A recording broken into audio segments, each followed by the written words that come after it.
বাংলাদেশি ফুটবলে নতুন আশার আলো। দীর্ঘদিনের স্থবিরতা কাটিয়ে বাংলাদেশের ফুটবল অঙ্গন এক নতুন সম্ভাবনার স্বপ্ন দেখছে। এই স্বপ্নের পেছনে প্রধান দুটি কারণ হল ইংলিশ প্রিমিয়ার লিগের তারকা হামজা চৌধুরীর বাংলাদেশের হয়ে খেলার আগ্রহ এবং বিশ্বজুড়ে ছড়িয়ে থাকা প্রবাসী বাংলাদেশি খেলোয়াড়দের জাতীয় দলে অন্তর্ভুক্ত করার উদ্যোগ। এই পরিবর্তনের কেন্দ্রবিন্দুতে রয়েছেন হামজা চৌধুরী। লেস্টার সিটির মতো ক্লাবে খেলা এই মিডফিল্ডারের বিশ্বমানের অভিজ্ঞতা, পেশাদারিত্ব এবং খেলার মান জাতীয় দলের জন্য এক অমূল্য সংযোজন হতে পারে। তার উপস্থিতি কেবল দলের শক্তিই বাড়াবে না, বরং অন্য খেলোয়াড়দের জন্য অনুপ্রেরণা হিসেবে কাজ করবে এবং বিশ্বজুড়ে থাকা অন্য প্রবাসী প্রতিভাদের বাংলাদেশমুখী হতে উৎসাহিত করবে।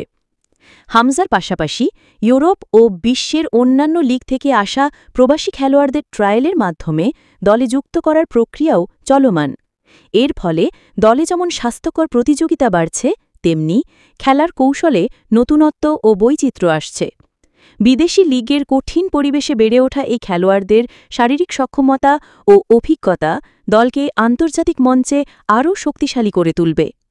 অবশ্য এই পথচলা পুরোপুরি মসৃণ নয়। ভাষাগত ও সাংস্কৃতিক ভিন্নতা এবং একটি সমন্বিত দল বা টিম কেমিস্ট্রি তৈরি করা বড় চ্যালেঞ্জ। তবে দেশি ও প্রবাসী প্রতিভার সঠিক সমন্বয়ে যদি একটি ভারসাম্যপূর্ণ দল গঠন করা যায়, তবে বাংলাদেশের ফুটবল তার হারানো গৌরব পুনরুদ্ধার করে দক্ষিণ এশিয়ায় আবারও শক্তিশালী অবস্থানে ফিরতে পারবে।